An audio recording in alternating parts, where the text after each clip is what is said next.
Hola, ¿qué tal chicos? Hoy estaremos viendo la unidad 6, que es la administración del efectivo y de los valores negociables. Los puntos que vamos a desarrollar son los siguientes: la función de administración del efectivo, administración de los flujos de efectivo de la empresa, la función de administración de de los desembolsos, política de liquidez empresarial en la práctica. En el punto uno, la función de administración del efectivo, administración de los flujos de efectivo de la empresa. Efectivo, dinero al contado al que se puede reducir todos los activos líquidos. Como ya he sabido, ¿verdad? El efectivo es el activo más líquido de una empresa o de una organización. Las empresas mantienen efectivo por las siguientes razones fundamentales: realizar transacciones, realizar pagos, realizar pagos de préstamos por precaución y especulación. Cuando se administra de forma eficiente la inversión en activos circulantes específicos, se puede contribuir al objetivo global de la empresa. La administración del efectivo es el principal importancia en cualquier negocio porque es el medio para obtener mercancías y servicios. Como es el activo más líquido de la empresa, suministra a esta los medios de pagos de las cuentas a medida que vencen y sirven como el colchón para cubrir erogaciones imprevistas y reducir el riesgo de una crisis de liquidez. Las responsabilidades de tesorería caen dentro de las áreas de decisión más comúnmente asociadas a la administración financiera: inversión, elaboración de presupuesto, de capital, administración en pensiones, financiamiento y administración de activos.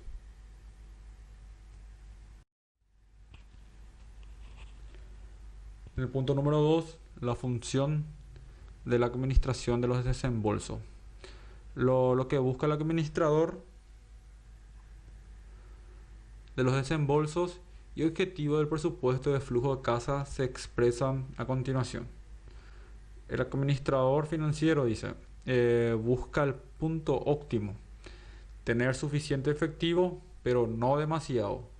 Y es aquí donde juega el papel fundamental el presupuesto de flujo de caja o presupuesto de flujo efectivo. Entonces, tener suficiente efectivo entonces para hacer frente a las obligaciones, pago de salarios, etcétera. Por eso dice suficiente, pero no demasiado. ¿Qué pasa si tenemos demasiado dinero también sin hacer trabajar? Tampoco es bueno. Como sabemos, el dinero pierde su valor a través del tiempo. Entonces, tener dinero retenido tampoco es bueno. Entonces, debe buscar el punto óptimo en cuanto a eso del administrador financiero. Conocer bien el valor del dinero en el tiempo, principio básico del presupuesto de flujo de caja. O sea, lo que vale hoy no es lo mismo de lo que va a valer dentro de 5 años, ¿verdad? El objetivo del presupuesto de flujo de caja: asegurar que el negocio tenga exactamente la cantidad de efectivo necesario y nunca sufra escasez ni por exceso de efectivo. Luego el objetivo es difícil de lograr, pero el esfuerzo mejorará la administración del negocio. La administración eficiente del efectivo, o sea, ¿qué busca? Busca cubrir las cuentas por pagar por lo más tarde posible sin dañar la posición crediticia de la empresa, pero aprovechando cualesquiera descuentos en efectivo que resultan favorables. Entonces, como estuvimos viendo el ejemplo de la empresa 2 que estuve diciendo, ¿verdad? Comprar mercaderías a crédito, eh, comprometernos a pagar esa deuda, digamos, buscando la mejor posición de la empresa a 90 días, digamos, tratar de vender eso en ese lapso menor a 90 días, entonces ya vamos a tener dinero en efectivo. ¿Y qué podemos hacer? Si tenemos el dinero en efectivo, digamos, a los 45 días, podemos decirle al proveedor, si me pagas, si te pago, si te cancelo la deuda en 45 días, 45 días menos, podemos tener un descuento importante en cuanto a esa obligación por cancelar. El punto número 2, utilizar el inventario lo más rápido posible, a fin de evitar existencias que podrían resultar en el cierre de línea de producción o en pérdidas de ventas. Entonces, como estuvimos viendo la unidad anterior, tener demasiado poco o demasiado mucho de inventario no es bueno. Entonces, lo ideal es tener una rotación rápida de inventario. Entonces, todo depende también eso del tipo de actividad a que nos dediquemos. Entonces, pero lo ideal sería una salida rápida, una renovación rápida de stock de inventarios para no perder ya sea por línea de producción o pérdidas en ventas. Punto número 3, cobrar las cuentas pendientes lo más rápido posible sin perder ventas futuras debido a procedimientos de cobranza demasiado apremiantes. Entonces, no tener una política, como dije anteriormente, muy brusca o muy absorbente para cobrar. Entonces, ofrecer descuento a los clientes por cancelar su deuda en un periodo más corto de tiempo, entre otras cosas. Las implicaciones globales de estas estrategias pueden ponerse de manifiesto observando en los ciclos de cajas y rotación de efectivo.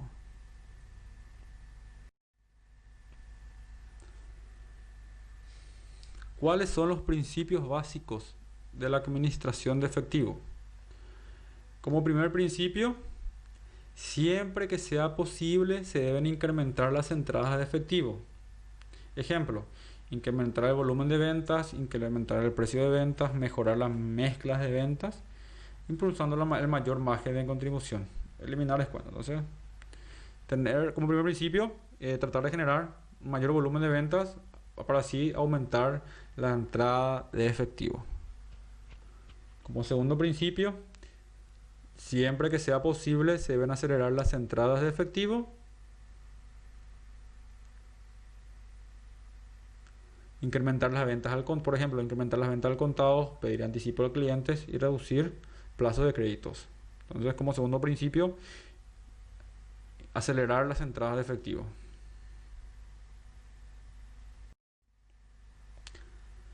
Tercer principio, siempre que sea posible se debe disminuir las salidas de dinero. Ejemplo, negociar mejores condiciones con los proveedores, reducir desperdicios en la producción, o sea, optimizar las materias primas, por ejemplo, y demás actividades de la empresa. Hacer bien las cosas de la primera vez. Entonces, siempre planificando todas las actividades, teniendo un plan previamente trazado. Cuarto principio, siempre que sea posible se deben demorar las salidas de dinero.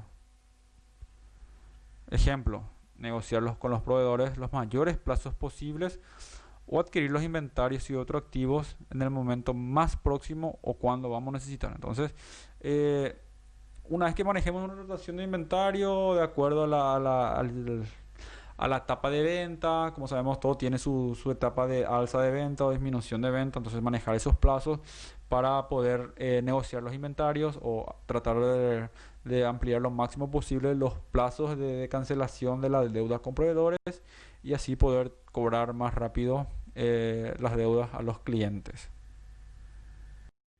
En el punto número 3, política de liquidez empresarial en la práctica.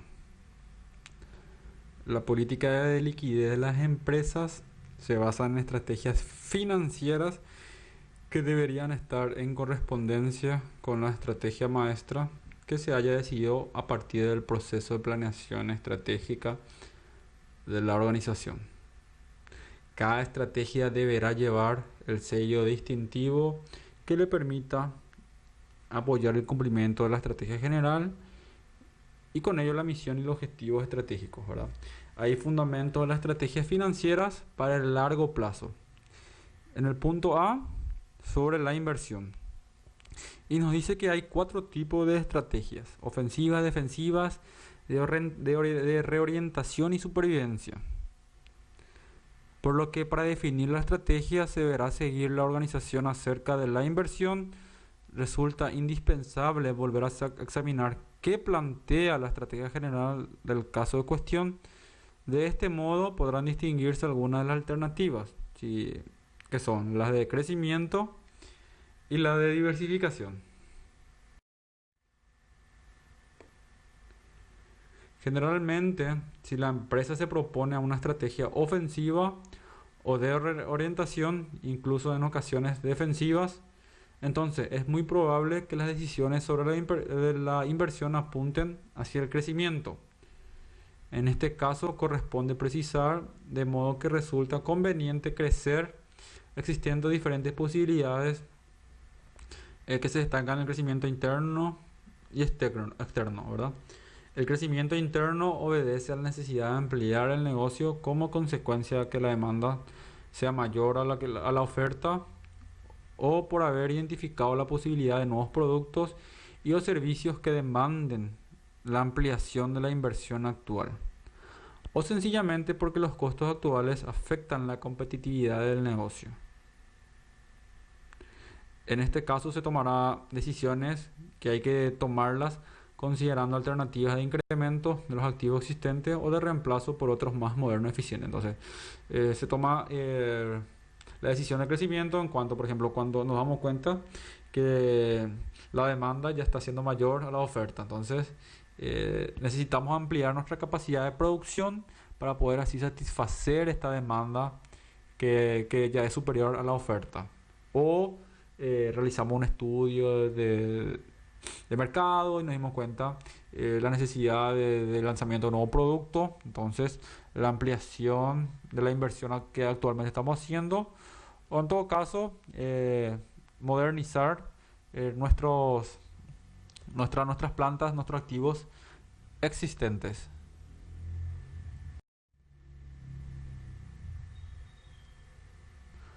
Sobre la estructura financiera.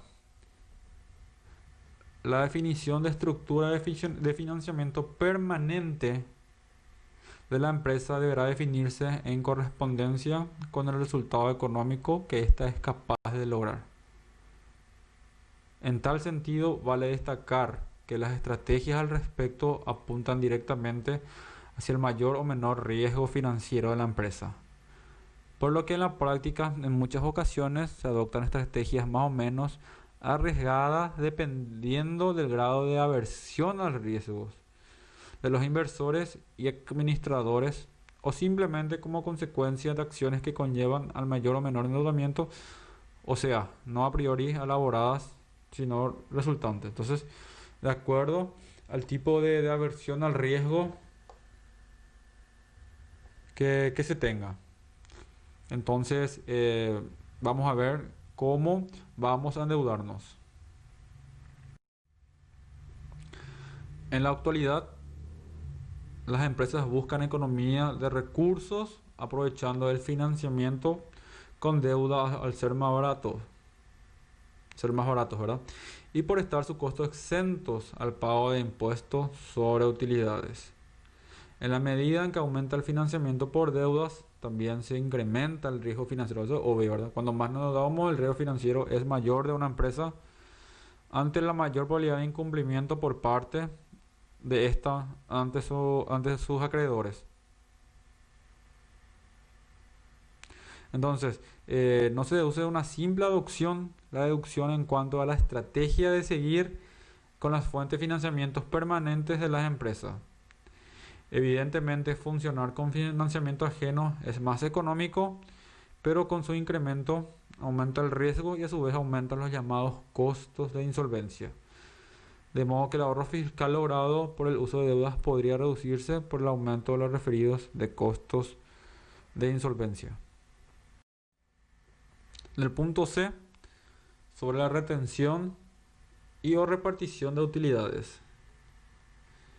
En la práctica, las empresas definen su estrategia de retención, reparten las utilidades conforme a determinados aspectos. Entre ellas pueden mencionarse la posibilidad de acceso a préstamos a largo plazo para financiar nuevas inversiones, posibilidad de los dueños de alcanzar mayor retribución en una inversión alternativa, el mantenimiento del precio de las acciones en los mercados financieros, en el caso de sociedades por acciones, entre otros aspectos.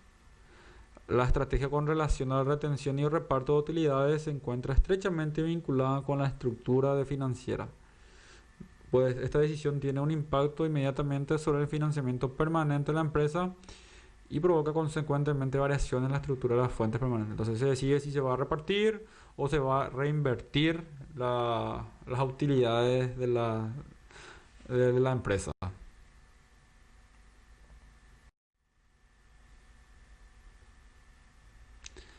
Sobre esta base es importante reconocer que los métodos y criterios deben considerarse para la definición de la estrategia desde el punto de vista cuantitativo.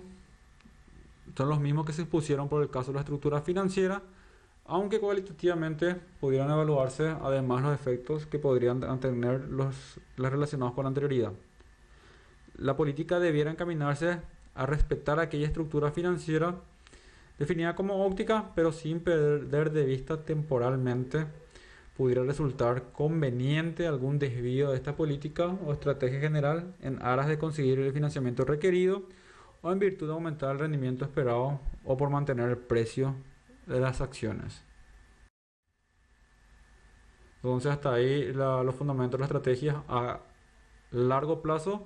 Ahora vamos a estar viendo las estrategias de financiamiento a corto plazo.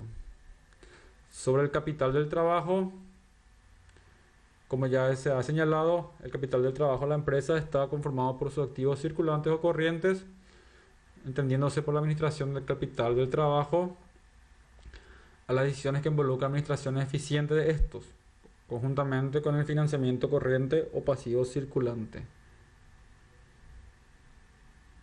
Las estrategias financieras sobre el capital de la empresa habitualmente obedecen a criterios de selección de axioma central de las finanzas modernas, a saber la relación riesgo-rendimiento. En tal sentido existen tres estrategias básicas: agresiva, conservadora o intermedia.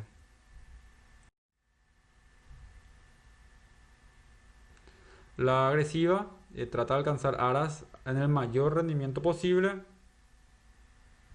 Significa que todos los activos circulantes se financian con pasivos circulantes, manteniendo un capital del trabajo neto o fondo de maniobra relativamente pequeño. Esta estrategia presupone un alto riesgo al no poder enfrentar las exigencias derivadas de los compromisos financieros corrientes con aquellos recursos líquidos de la empresa. Paralelamente se alcanza el mayor rendimiento total si es posible como consecuencia de que estos activos generados de rendimientos más bajos sean financiados al más bajo costo. La estrategia conservadora contempla un bajo riesgo, dice, con finalidad de operar a un modo más relajado, sin presionar relacionadas a la exigencia de los acreedores. Los activos circulantes se financian con pasivos circulantes y permanentes, manteniendo un capital alto de trabajo neto o de fondos de maniobra. Entonces esta estrategia permite que la empresa trabaje con liquidez. En el punto C, sobre el financiamiento corriente, llamado también pasivo circulante, está compuesta por fuentes espontáneas, nos dice, ¿verdad? Cuentas y efectos por pagar, salarios, sueldos, impuestos y otras retenciones derivadas del normal funcionamiento de la entidad o la empresa, así como las fuentes bancarias, extrabancarias. Reporta un costo financiero que en dependencia de la fuente se presenta de forma explícita o no. Las fuentes espontáneas generalmente no presentan un costo financiero explícito. Sin embargo, su utilización proporciona a la empresa un financiamiento que, de no explotarse, la obligaría a acudir a fuentes si tuviese un costo financiero explícito. Para una mayor comprensión, cabe señalar el caso de una cuenta por pagar que aparentemente no tiene un costo financiero cuando se paga, y más si en forma anticipada. Reduce la liquidez y obliga a la dirección financiera a sustituir este financiamiento de algún modo para mantener la estrategia que se haya adoptado con relación al capital del trabajo. En este mismo caso, generalmente no se considera que que el financiamiento de proveedores, al diferir el pago, aumente el riesgo percibido por este.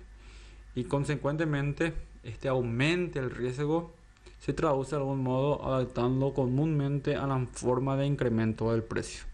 Por otra parte, las fuentes bancarias presentan un costo explícito que no es más el interés que se exigen estas instituciones por el financiamiento que otorgan. Ahora bien, no se trata solamente del interés, sino además resulta importante evaluar los otros costos colaterales, como es el caso de las comisiones, las exigencias de saldos compensatorios que inmovilizan parte del financiamiento, siendo fundamental para la evaluación de estas fuentes el cálculo de la tasa efectiva que recoge todos los costos asociados a su obtención. En el punto C, sobre la gestión del efectivo.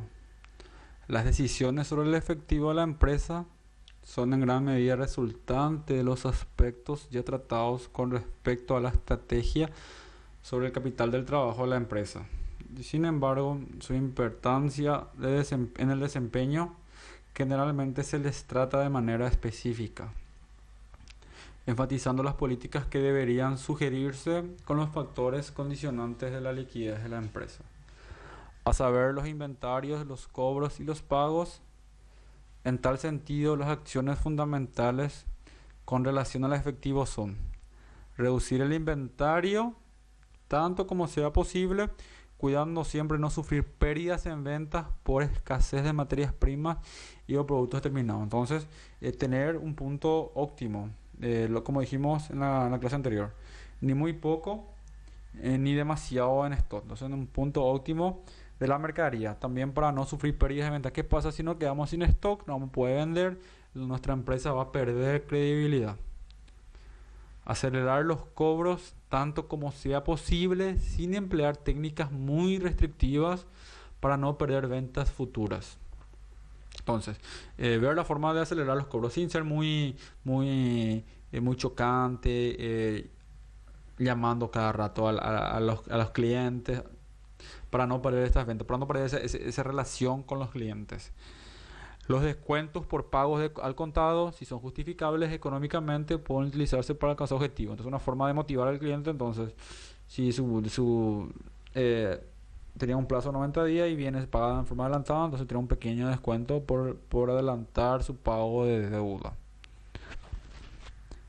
Retardar los pagos tanto como sea posible sin afectar la reputación crediticia de la empresa, pero aprovechar cualquier descuento favorable por pronto pago. Entonces, negociar la mejor manera posible con los proveedores sin afectar la reputación de la empresa. Entonces, no muy largo también. Entonces, para que durante ese lapso de tiempo podamos vender y cobrar nuestra mercadería y así poder hacer frente. Entonces, inclusive si cobramos antes, tratar de aprovechar un descuento por parte del proveedor por una cancelación pronta de la deuda que se contrajo.